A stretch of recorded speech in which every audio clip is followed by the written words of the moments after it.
The threat against Donald Trump is not over. What we are learning about the former president's security detail, as law enforcement tells us, the 45th president of the United States remains a target of Iran. In moments, we are speaking with one lawmaker who is set to be briefed by the head of the Secret Service. Also this evening, we are now hearing what Trump and President Biden spoke about in their phone call. You know, he's interesting. It was very nice, actually. He called me and he said, how did you choose to move to the right?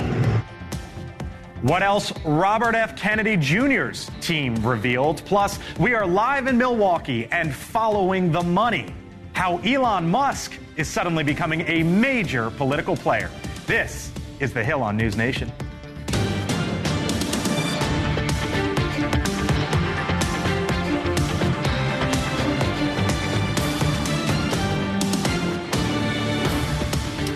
Good evening, I'm Blake Berman. Welcome to Washington, where tonight we are learning of an ongoing threat against former President Donald Trump. NewsNation is told that U.S. intelligence picked up information on an Iranian plot with the goal of attempting to assassinate Donald Trump. Now, that led to security changes in the recent weeks. A national security spokesperson telling NewsNation tonight the Iranian threat has been ongoing, a direct result of the drone strike against Qasem Soleimani, Iran's former top commander, in 2020. Quote, "We have been tracking Iranian threats against former Trump administration officials for years, dating back to the last administration." They go on to say, "We consider this a national and homeland security matter of the highest priority."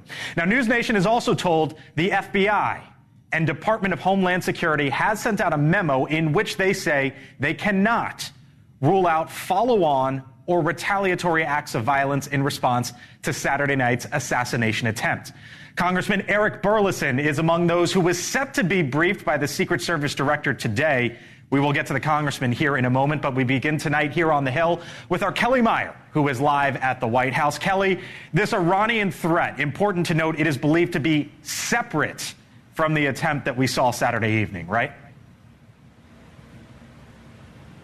Yeah, but it also means that the level of security we saw on Saturday was enhanced, Blake, which leaves even more questions. A national security official telling me today that after learning of the increased threat, the White House National Security Council directly contacted the Secret Service. Then Secret Service shared this info with the detail lead. Trump campaign was made aware of the evolving threat. Secret Service surged those assets all in advance of Saturday. The Secret Service spokesperson telling NewsNation today, quote, "The Secret Service and other agencies are constantly receiving new potential threat information and taking action to adjust resources as needed. We cannot comment on any specific threat stream other than to say that the Secret Service takes threats seriously and responds accordingly." And our colleague Evan Lambert adding this reporting from a former federal law enforcement official that the threat to Trump from Iran has increased in the last few months, given the increasing chances that he could return to the White House. And that matches what I've been hearing from sources here, that the threat from Iran has increased over the last year to 6 months. Blake. Kelly Meyer, live for us at the White House tonight. Kelly, thank you. We're joined now by the Republican congressman from the state of Missouri, Eric Burlison, a member of the House Oversight Committee as well. Congressman, thanks for being with us here on the Hill. I believe you were supposed to be briefed today by the head of the Secret Service, and I do not believe that happened. Can you explain to me why, and are you concerned that it did not happen? Yeah, it's highly disappointing. This is an agency that's not supposed to be partisan in nature, and yet the Department of Homeland Security has stepped in a fully partisan way and canceled our meeting with Director Cheadle. And I'm highly disappointed. I have a lot of questions. I'm glad that we have subpoena power because what is your top question right now, Congressman? I think everyone's top question is was no one keeping an eye on a location that was clearly an advantage point or good vantage point for a shooter? Why was that location completely ignored? Why I have questions. There's talk that the snipers were able to see the shooter once he emerged on the roof and were told not to engage. I want to know if that's accurate and why. So there's a lot of protocols that we want the answer to. I want to know why they only until now chose to provide any kind of Secret Service protection for Robert Kennedy. I think that he's clearly a candidate that has got enough threshold that he deserves to have some form of security clearance. And so I have a lot of questions. I cut you off there when you were talking about subpoenas. Are you going to go down the road of subpoenas? And do you believe, Congressman, that a select committee needs to be formed? That's basically when you respond to an incident. For example, the China Select Committee, Republicans stood up. Do you think that a select committee needs to be formed as a result of this to get the answers you want? I do. I think that it's going to need an investigative committee because, look, what's going to happen is oversight. Well, we have subpoena authority. They're going to come in and it'll be an entire theater of CYA. They're going to be trying to explain why they don't have enough resources and they don't have enough money, all the excuses that they could come up with. And I'll be limited to 5 minutes of questions. But at the end of the day, I do think that it's going to need, if we're going to get to the bottom of this, we're going to need the commitment of a special committee to investigate this. Congressman Eric Burleson, we appreciate you being back here on the Hill. Thank you, sir. We'll talk to you again soon. Anytime. You got it. All right. Meantime, a live look right now, Milwaukee, Wisconsin, as the Republican National Convention gears up for its second night, coming up throughout the hour here on the Hill. We will show you the phone call between Donald Trump and Robert F. Kennedy Jr. You'll hear what the two talked about. A brand new letter circulating here in Washington among Democrats, why the pushback against President Biden could be gearing back up once again, and Elon Musk's money, how much he could be donating in the presidential race and where. But first, major news out of Washington tonight. The New Jersey Senator Bob Menendez found guilty of all federal charges in his corruption case. The top Democrat is accused of helping the governments of Egypt and Qatar in exchange for hundreds of thousands of dollars in bribes. Prosecutors calling Menendez a senator on the take, but tonight he remains defiant. This wasn't politics as usual. This was politics for profit. His years of selling his office to the highest bidder have finally come to an end. I have never violated my public oath. I have never been anything but a patriot of my country and for my country. I have never, ever been a foreign agent. But members of his own party aren't buying it. The Senate Majority Leader Chuck Schumer saying today, quote, in light of this guilty verdict, Senator Menendez must now do what is right for his constituents, the Senate and our country, and resign. New Jersey Democrats, Governor Phil Murphy and Senator Cory Booker are also calling on him to step down. Menendez now faces a world of trouble in front of him, including the possibility of prison time. Joining me now here on the Hill today, Kurt Bardella, NewsNation contributor, Democratic strategist. Lauren Wright is a political scientist at Princeton University. Chris Hahn, former senior aide to Chuck Schumer. And Denise Gitsom, former aide in the George W. Bush White House, NewsNation contributor as well. Hello to you all. Nice to have you all in on this Tuesday. When Chuck Schumer comes out as a Democrat and says a Democrat needs to step aside, is that it? Is it over? He should step aside or he'll be removed, right? It's as simple as that. It's his choice. Next week, the Senate will be back. They will bring a motion to get rid of him. So if I was Menendez, I would go on my own terms and I would resign on, Friday at like 6 o'clock. But he's defiant. Well, he could be defiant till Tuesday, and then he's done.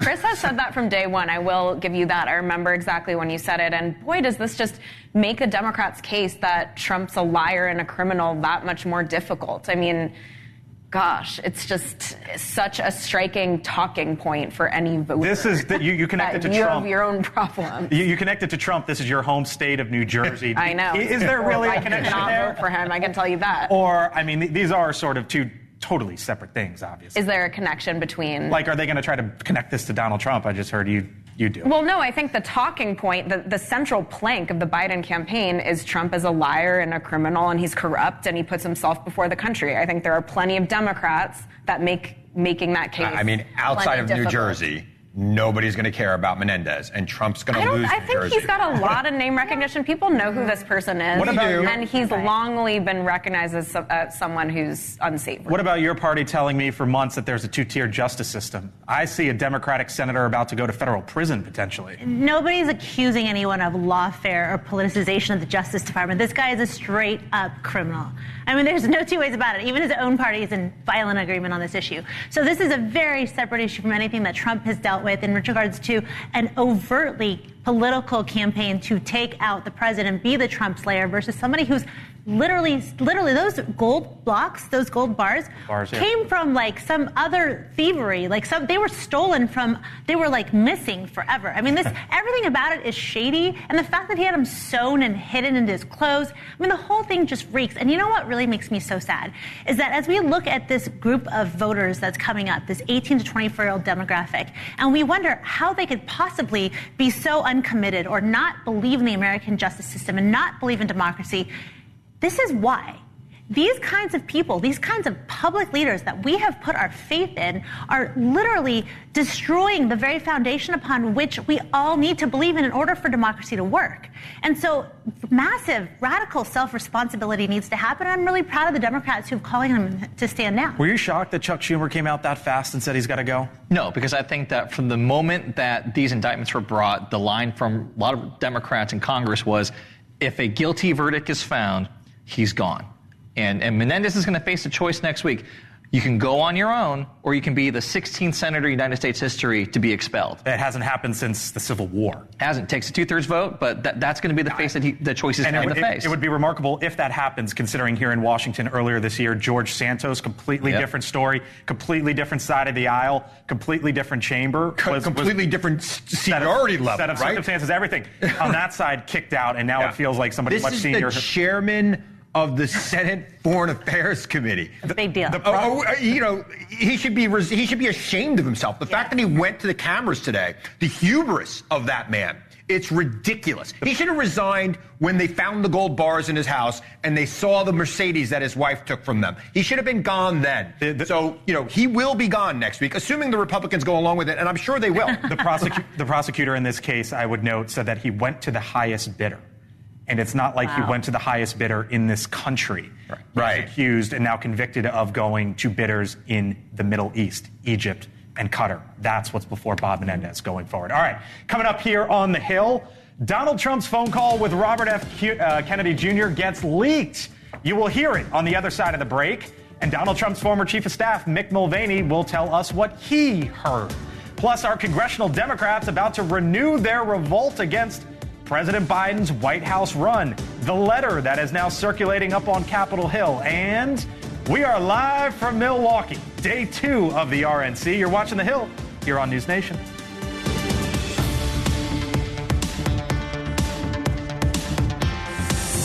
Play and Alexa. Crypto Fits, crypto breaking news. Brought to you by ReadingBitcoinCenter.com as we dive into some crypto lingo. From mainstream media to most corners of the internet, crypto and the entire language of related terms that have sprung up alongside the investing phenomenon are everywhere.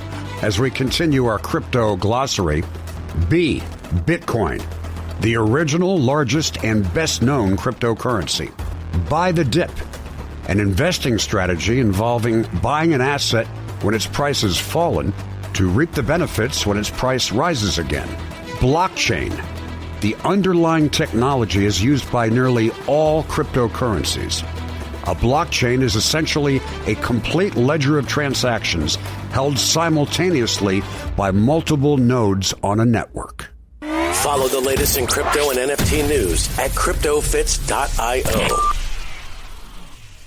The USDA is out with its new production forecast for wheat crops. Clearly, across the board, we saw increases in wheat production estimates, and honestly, for a lot of them, at the upper end or outside of the range of trade estimates. USDA Chief Economist Seth Meyer, USDA is forecasting winter wheat production at 1.34 billion bushels. That's up 4% from its previous forecast, 7% from last season. That would make it the biggest winter wheat crop since 2016.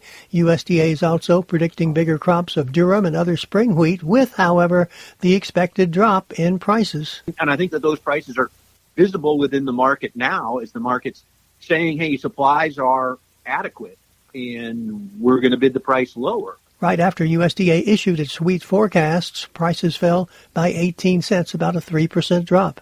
Gary Crawford for the U.S. Department of Agriculture. All right, welcome back here to the Hill on NewsNation. Live look at the Fiserv Arena, Milwaukee, Wisconsin. Day 2, night 2 of the Republican National Convention underway. By the way, NewsNation is now told that J.D. Vance, the vice presidential nominee, and the current Vice President Kamala Harris were able to connect by phone earlier today. Short phone call. The Vice President called him yesterday. As you might imagine, he got a flurry of phone calls. They didn't get together, but that phone call happened today. All right. Meantime, Robert F. Kennedy Jr. is apologizing for a leaked video of his phone call with former President Trump. In the now deleted video, which was posted on X, Trump discusses a number of topics, really a couple of them, but what we really heard in this video were his comments, for example, on vaccines.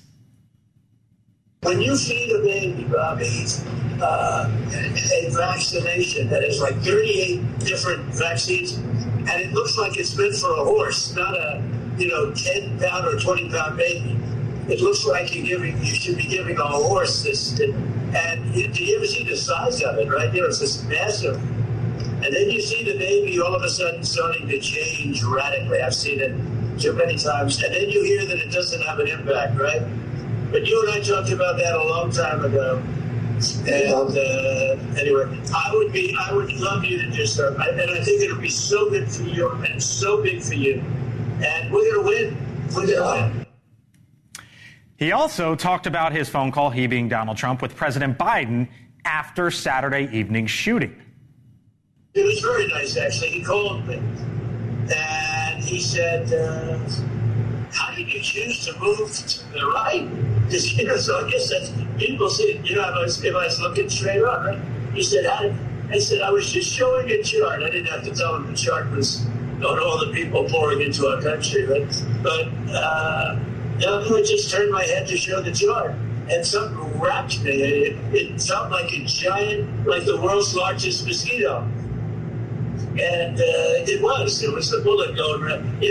What do they call that, an AR-15 or something? That was a big gun. All right, a couple things to note here. That video in total was about 1 minute and 40 seconds or so. They spoke about vaccines, the shooting on Saturday night, but also in that video you heard, or you saw, Robert F. Kennedy Jr. nodding along when Donald Trump said that he was going to win the election. Around the table we go. What do you hear, or what did you hear when you listened to all that? I feel so sorry for this poor RFK guy. I'm like, he's running out of family members, who can he trust next? I almost expect that golden retriever from the Bush's Beans ad to come on and start talking. But listen, Trump is obviously courting RFK support. He's got 5 to 12% in all the swing states. There's no reason for him not to reach out. I didn't see a leaked call about Biden calling him. So he's smart to take that first step and say, why don't you come join us? We're going to win. I'm going to win. That's what he's saying. What'd you hear there? I saw Robert Kennedy looking at his son saying, you getting this? You're getting this, right? You think this was... So that people could make me look like I'm worth something. 100%. And they think we're conspiracy theorists. 100%.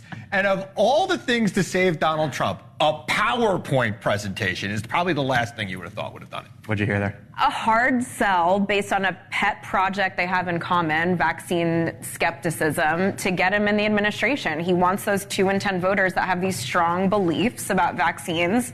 They're really neither left nor right consistently. So Trump's trying to find some common ground and bring the guy into the fold. I agree it's politically savvy. Yeah, I think this is real. And the reason why I think that there is a there when it comes to Trump courting Kennedy and Bobby being open to it is the fact that his wife, Cheryl Hines, the actress, is in Milwaukee at the RNC convention with Bobby. If this was just a publicity stunt or there was no legitimacy to it, I guarantee you she would not be there right now, and she is. All right, let's bring in Mick Mulvaney, the former congressman, budget director, White House chief of staff in the Trump administration, NewsNation contributor as well. Hello, Mick. What'd you hear there? What'd you see there in that phone call? I wonder what your takeaway is. A huge breach in protocol. I just saw that this afternoon, and it really bothered me from the perspective of a former chief of staff, because not that it leaked out. It didn't leak out. Bobby Kennedy saw the person videoing that while it was going on. Why would you do that if you're not going to show it to somebody else? So listen, I don't think Trump said anything that's going to get him in any trouble. I don't think this is going to be a big deal after tonight. And Trump probably doesn't care, but there's Trump staffers tonight going, never again are we going to call Bobby Kennedy, because this is absolutely wrong. It's not as wrong, by the way, as starting the day and finishing the day with Chris Hahn, which is what I'm doing. We did this at 7 o'clock this morning. But it's close to being that bad. I love seeing you first thing in the morning. What's the matter with you? And we're wearing the same jacket now. How did that happen? So tell me, Mick, talk to me about this courtship for a second, because what struck me there is I believe Robert F. Kennedy Jr. is in Wisconsin. And so it seems like there could be some there between the two, right? Yeah, neither campaign can figure it out, right? Neither campaign can figure out if Kennedy draws more from Trump or more from Biden. And you've seen that from the very beginning. They were both, for example, opposed to putting Kennedy on the stage at CNN. It was part of the deal for the debate. This is just Trump being Trump. He's going to try and reach out and see if he can and bring Kennedy into the fold. I'm not sure that if Bobby Kennedy comes in and says, look, I'm going to throw in with Donald Trump, if he brings his voters are sort of a strange mishmash anyway. But it's the right thing for Trump to do, is to reach out. Maybe the bigger story here, Blake, is this part of what we've heard about Trump being more conciliatory since his near-death experience on Saturday night. We've heard that the speakers were told to tone down their speeches. Nikki Haley's been invited when she wasn't invited. Here he is reaching out to Bobby Kennedy. Maybe Trump is really trying to play a different role after Saturday. What have you heard on that front, Mick? Everybody I've talked to that's talked to him, I've not spoken to him since Saturday. I've talked to some family members. I've talked to some folks on the inside. Say that he's a changed man. He's a different person. The word that I think it may have been somebody on NewsNation used last night when they saw him walk out was serene. When he walked out onto the floor last night at the beginning of the convention. That's a word that you don't ordinarily, use to describe Donald Trump. So I'll be absolutely fascinated to see his speech on Thursday night, to see if it's the greatest hits or see if there's something new in Donald Trump. Okay. Because if Donald Trump comes out and says, I'm the guy to bring the nation together, I'm going to change my language, I'm going to do something different, he may win this race by 10 points. Okay. All right. We'll leave it there. Mick Mulvaney, we'll see you from Milwaukee, I believe, tomorrow. Thank you, sir. Catch you then. Good night, y'all. Good night. All right. Well, not good night. Good night to Mick, but for the rest of the show here, we're here for another 35 4 more hours of stuff. Still much more here on the Hill. Could Elon Musk swing the presidential race in the key swing states? The major money move that he is reportedly making. Plus, we are live from Milwaukee on the other side of the break. What to expect tonight when the Hill returns.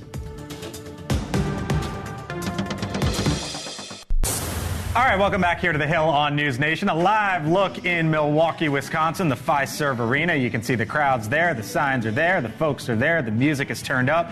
They are getting ready for night 2 of the Republican National Convention in the Midwest. Now, the newfound focus of the Republican Party, the vice presidential nominee, Senator J.D. Vance, seen at the convention site earlier today with his running mate's son, Donald Trump Jr. You can see some of the pictures there. Now, we saw the former president last evening for the first time since his assassination attempt. And if you know Donald Trump, the expectation is he could be back before the cameras later this evening in prime time. But tonight could also include some healing from within the Republican Party. Set to speak at the convention, Nikki Haley, who finished second in the race and was still receiving a substantial portion of votes even after she dropped out. The Florida governor, Ron DeSantis, will also take to the stage tonight. The theme is focusing on immigration and crime, and we are learning that the family of Rachel Morin, the Maryland mother of 5 murdered by an illegal immigrant, will speak tonight. Laura Trump, Donald Trump's daughter-in-law, who is also a part of RNC party leadership, will be speaking as well. Now, the spouse of the presidential nominee often speaks on Tuesday evening, but we are not expecting Melania Trump as one of the featured speakers later this evening. Joining us now live from Milwaukee at the Fiserv Arena is the senator from the state of North Dakota, the Republican Kevin Cramer. Senator Cramer, thanks for being back with us here on the Hill. You just ran to the camera. We appreciate your time, sir. So, Nikki Haley speaking tonight, Senator. She got 4.3 million votes in the primary process. She got 20% of all the votes cast. What do you want to hear from Nikki Haley tonight? And how much do you think the Trump campaign and the RNC should court her, and what should that look like? Well, first of all, politics, if you're going to be successful, is all about addition. And who wouldn't want several million votes that somebody else has received? And so I would expect a full-throated endorsement. I would expect that she's going to make a call for unity, that she's going to throw her support entirely behind Donald Trump, because we are at a binary choice. And anybody that supported Nikki Haley in the primaries certainly should be supporting Donald Trump in the general election. And I think the timing's great. I think what Ambassador Haley can do, though, is she can accelerate that transition from her supporters becoming Donald Trump supporters simply by giving a powerful speech tonight. You talk about addition, Senator. Let's talk about subtraction for a second, because the three vice presidential finalists, one was from your state, your governor, Doug Burgum. Yes. Are you disappointed at all that he wasn't the pick?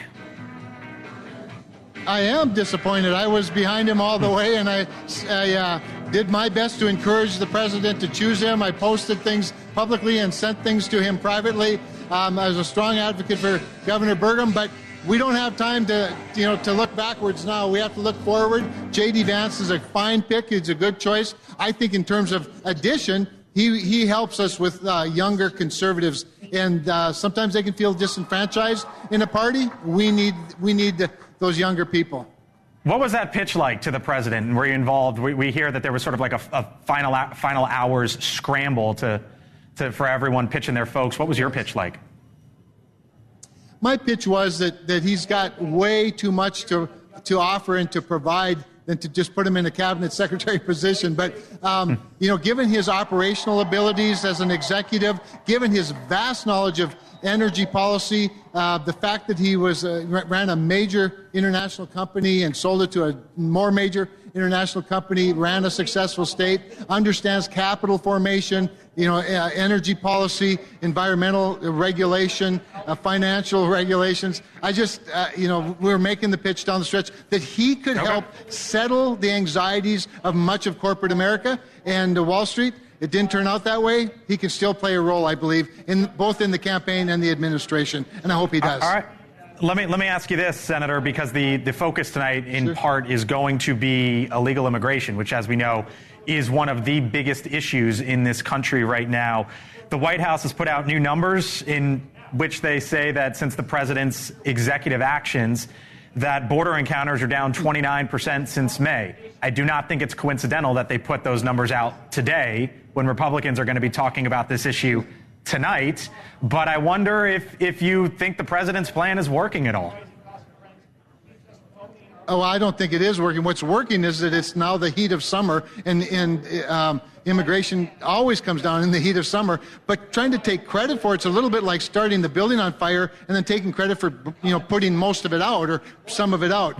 He is irredeemable in terms of his reputation on the border because he spent 3.5 years telling us he couldn't do anything through executive order, that he was powerless to fix the border. And then lo and behold, now he's trying to take credit for, quote, fixing the border after he opened it wide open for 10 million people to cross illegally, for many of them to be criminals. That it seems like every other day now we hear about another illegal immigrant who killed an American citizen. And not to mention the fentanyl that they brought across that is killing young people all across our country. I think it's a pretty tough case for Joe Biden and the Biden administration to make, and frankly, I think it's a desperation. All right, Senator Cramer, again, thank you for running to the camera for us. We got to leave it there. Appreciate your time, sir, and we'll talk to you again soon. My pleasure. You got Anytime. it. You bet. Bye-bye. You got it. I thought that was fairly open and refreshing to hear a little bit on the vice presidential stuff, because he was vouching for someone else, and he says he was a little disappointed there that Doug Burgum wasn't the pick. I think that because J.D. Vance was such a relative unknown, right? I mean, of all the people that should know more about him, it should be his Senate colleagues. But it seems like, he's just been in the shadow of President Trump or been towing the Trump line so consistently that maybe people didn't really pay that much attention to him. I honestly didn't think that he'd be chosen because I didn't think they needed a Trump light. Okay. So people are getting in line. 4.36 million votes for Nikki Haley. What are we going to hear out of her tonight? Probably a unity message, probably not what she said about Trump being chaotic and dangerous for the country, probably something more like anti-Biden is what we were talking about in the commercial break. But the truth is, Trump does not need Nikki Haley. He doesn't need Ron DeSantis. He doesn't need J.D. Vance. All he needs is Biden to stay in the race and keep being completely unfit in front of cameras. And he needs the polls to remain the same as they have been. And now he has a solidified place in American history since Saturday. And Republicans will naturally come home. I don't think he needs any of these surrogates. Well, he needs all of the 20% that voted for her after she dropped. Not all. Maybe now, but not all. Now. That's what I'm saying. Maybe now. Maybe now, depending on what happens with Biden. And we'll talk about that in a little while. But I think she's going to come out there tonight and make a speech about herself. And try to set herself up. Yeah, and try to play herself for the future. And, of course, backtrack on her non-endorsement a couple of weeks ago. You don't think so? No, because I think that the way that these conventions work is their speeches are vetted before they go 100%. Out there and loaded in the prompter before they go out there. So she's just going to attack Biden, talk foreign policy? She's going to give the speech that's been written for her. You think so? Yes. Written 100%. for her literally or? Yeah, because that's how it works at convention. Okay. All right, coming up here on the Hill. Speaking of conventions, have you seen this moment? Our Joe Khalil was live on the floor of the convention. And guess who got into it face to face? Matt Gaetz, Kevin McCarthy. We are going to show you this video that has already gone viral. As the Republican National Convention continues this week, the Democrats, by the way, they are preparing for their own next month. But could there be a shakeup in the plans? Remember when President Biden said, challenge me at the convention, I dare you. Might that not even be a possibility? You're watching The Hill.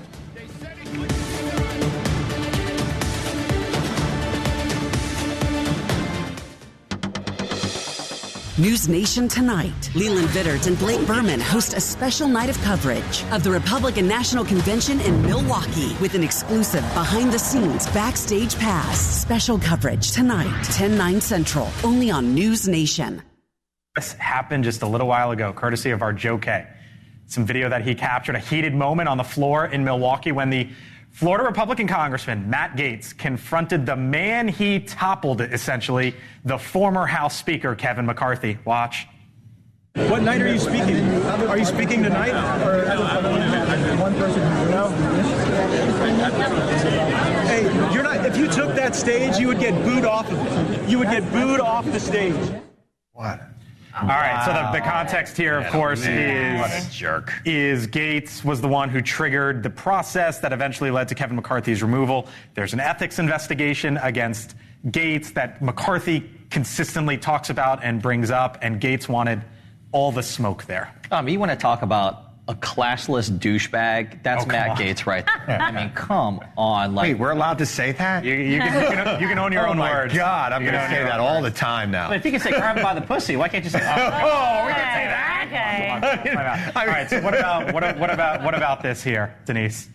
I mean, it's just so ugly. I hate Republican infighting, right? We always kill our own, and I just wish someone would put Matt Gaetz out to pasture or something. Like, just let him be in his own island and just drum up all the drama he wants, but nobody likes him. Literally nobody likes him except for Donald Trump. And so, well, that's important in Republican. Which, and if he ends up, in jail or something, I'm sure Donald Trump will pardon him. But I just feel like people like this have completely missed the mark in terms of what we're looking for in our leadership. And as instigators, we just don't need them in our party. It's the House that is so chaotic in this way, and Republicans have everything going for them right now. They've probably never imagined they'd be in such a positive, unified situation. And then people see this kind of infighting and they see it's unprofessional. You know why they see it? And he's a loose cannon, just like a lot of his colleagues. It's the reward system I know. in modern Let's media stop talking culture. about him. He's getting us to talk about it. He's getting views on Facebook, Twitter. This has north of 1 million views on Exactly. I know. He knows exactly. Happened just a couple Matt hours. Gaetz is a That's lot of not things. good. An excellent We're internet condemning troll is one of them. All right. Yeah. Well, meantime,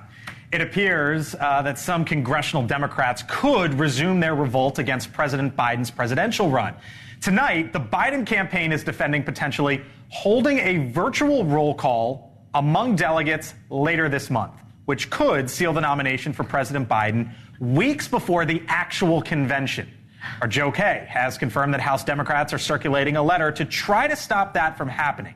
Now, here's the backstory to all this. The problem began earlier this year when the DNC was notified that President Biden wouldn't reach certification rules in Ohio because the party's convention is after the Ohio deadline. So the DNC responded by saying it would have a virtual roll call to front run that Ohio deadline and ensure that President Biden is on the Ohio ballot. Then what happened? Lawmakers in Ohio passed a law to extend their deadline and avoid any conflicts. But in the wake of President Biden's disastrous debate, the DNC today defended the idea of having the roll call before the mid-August convention.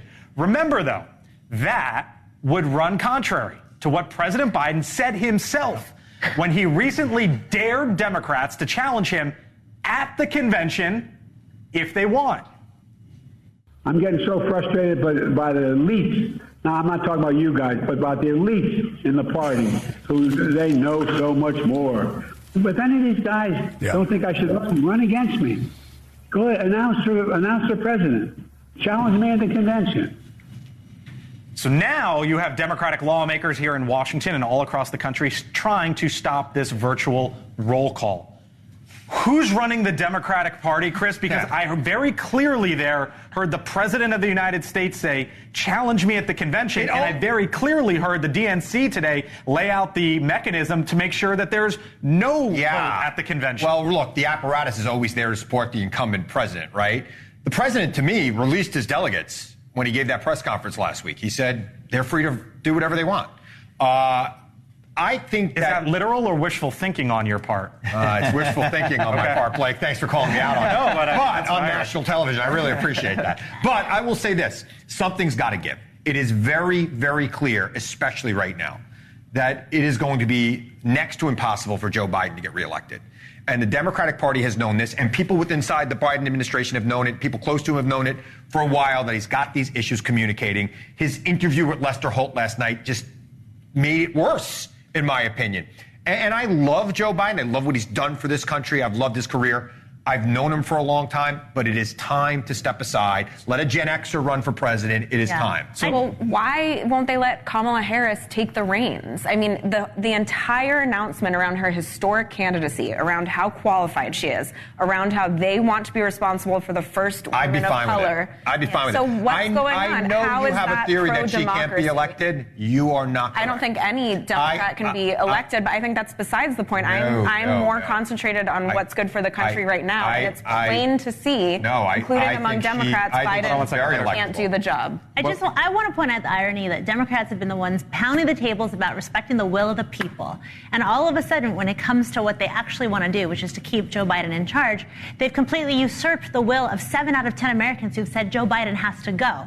So where's your respect for the will of the people and our democracy and all these things you're standing up for and defending when it comes to game time? So I don't see it. Square this for me, Kurt, because, again, I heard the president say, challenge me, and I heard the DNC today back the concept of not letting any of that happen. Yeah, I mean, it's one thing if Ohio hadn't made the change, which was the reason why this chain of events started in the first place. Ohio moved their deadline so that there's not a conflict anymore. There is no reason other than political, other than trying to protect Joe Biden, to do a virtual roll call. We're not in a pandemic anymore. There's zero purpose to doing this other than try to inoculate President Biden. And it's going to backfire massively because... Why have a convention if you're going to do a virtual call? Exactly. What is the point of spending all that money? Demoralizing. It's ridiculous. There should be a real conversation at the convention about who our nominee is going to be. Well, and I don't think that Joe Biden's up to the task anymore. And after the RNC convention, if the Trump polling goes further north and the divide gets greater, which I agree it will, there will be a much more than an undercurrent of lawmakers calling on Biden to step aside. By the way, President Biden was out on the campaign trail earlier today, the first time we have seen him since Saturday night shooting. Here was the assassination attempt. Here was the president just a little while ago. Just because we must lower the temperature in our politics as it relates to violence, it doesn't mean we should stop telling the truth. Who you are, what you've done, what you'll do, that's fair game. Very clearly fired up President Biden out on the campaign trail today.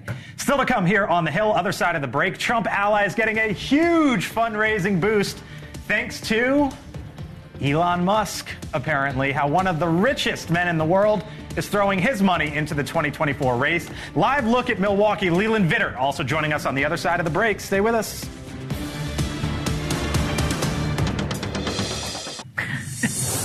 All right, welcome back here to the Hill. So Elon Musk appears to be going all in on trying to get Donald Trump reelected. The Wall Street Journal reports that Musk is now committing around $45 million a month to a new pro-Trump super PAC.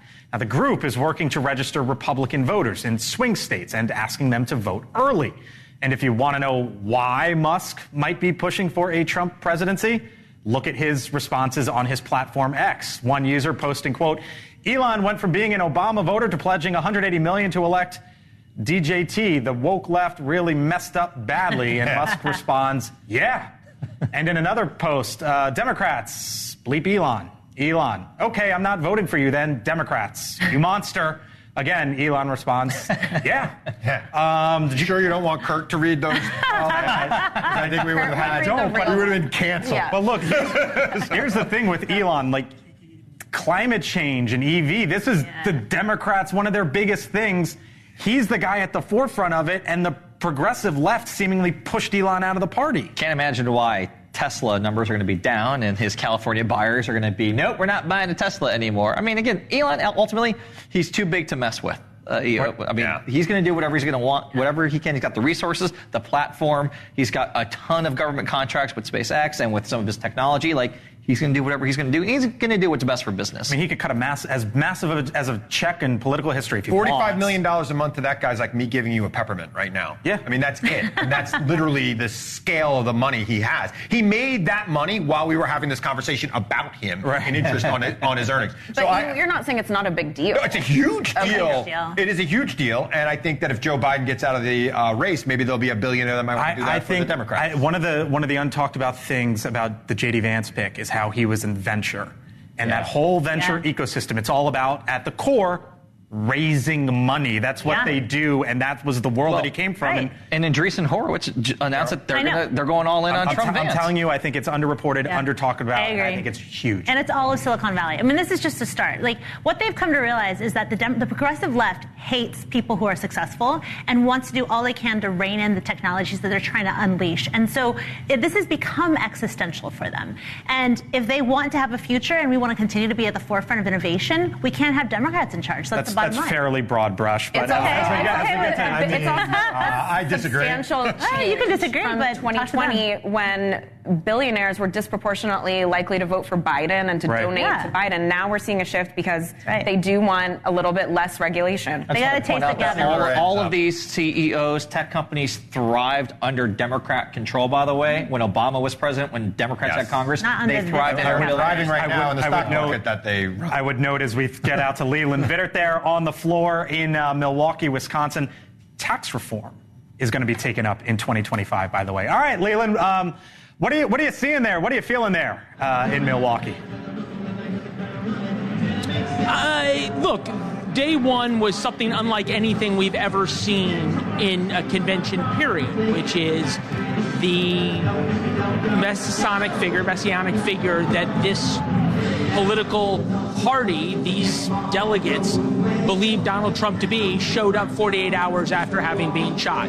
It is impossible to match that kind of energy. That said, this is a pivotal night. because you've got Nikki Haley and you've got Ron DeSantis coming up. Nikki Haley still represents a real part of conservatives, and one that this Republican Party is trying to either push out or convert, depending on how you look at it. So how that happens over the next 36, 48 hours is going to tell us a lot. It's also going to tell us a lot about whether Republicans are going to be able to take control of the U.S. Senate and by what margin. Yep, Nikki Haley got 4.36 million votes during this primary process. Leland, as you know, nearly 20%